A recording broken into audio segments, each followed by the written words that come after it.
এই বাসনগুলো কিনে এনেছি নড়াইল থেকে। কি সুন্দর দেখুন বাসনগুলো। হ্যালো বন্ধুরা, কেমন আছো সবাই? আশা করছি যে যেখান থেকে দেখছো সবাই ভালো আছো, সুস্থ আছো।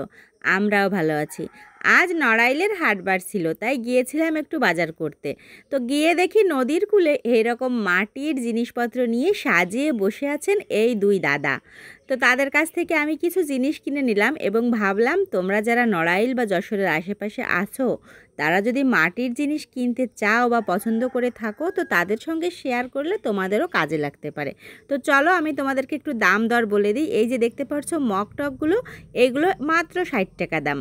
কি সুন্দর দেখেছো, ওই বাটিটা কিন্তু 35 টাকা। আর ওই যে তাল, কুমড়া, মুরগি, ওইগুলোর একটু দাম বেশি, 100 টাকা। আর এই যে কালো কালো যে মাটির জালি দেখতে পাচ্ছ, মাত্র 30 টাকা দাম। আর কত সুন্দর সুন্দর জিনিস দেখো, তোমরা অন্যান্য যা তোমাদের প্রয়োজন এখানে এসে স্বল্প মূল্যে নিয়ে যেতে পারো। সে কারণে এই ভিডিওটা রেকর্ড করা। হাঁড়ি, পাতিল, কলসিগুলো মাত্র 60 টাকায় পেয়ে যাচ্ছ নড়াইলের নদীর কূলে। দেখো তো কি সুন্দর সুন্দর জিনিস। আর যে মুড়ি ভাজার সেট, এটা 250 টাকা। ওই যে নদী দেখতে পারছো, ঠিক নদীর ওই পার থেকে নৌকায় করে এগুলো এনে এনারা এখানে বসেন। হাটবারে পাওয়া যাবে এবং প্রত্যেকটা জিনিস এত সুন্দর করে বানানো, কি বলবো। তো চলো বাড়ি এসে এবার আমি একটু ট্রাই করি।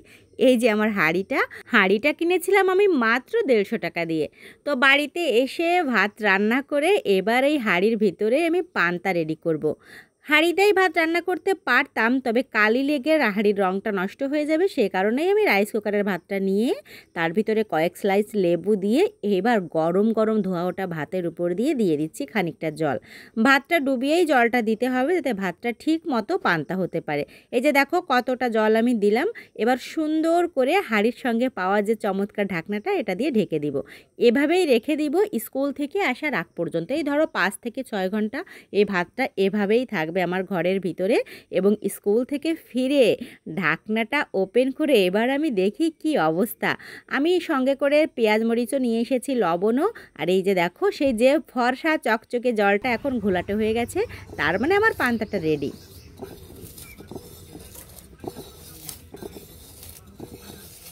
তো চলো পেঁয়াজ মরিচগুলো সুন্দর করে মথে নিলাম, চমৎকার নরম হয়ে গেল। এইবার এই যে পান্তাটা দেখেছো, ভাতটা কতটা গা মেলে ফুলের মতো হয়ে গেছে, একদম নরম তুলতুলে।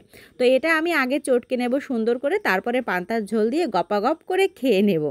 খুবই লোভনীয় এখন বলছি, তাই আমার জিভে জল এসে যাচ্ছে। খাওয়ার সময় তো আরও বেশি ভালো লাগতেছিল। আর এখন এডিট করছি, এখন মনে হচ্ছে আবার পান্তা করি। তো গরমের সিজনটাতে আমি সারা বছর এটাই খাবো। তো চলো ভাত খাওয়া শেষ, এবার 1 কাপ চা নিয়ে তোমাদের টাটা বলি, বাই।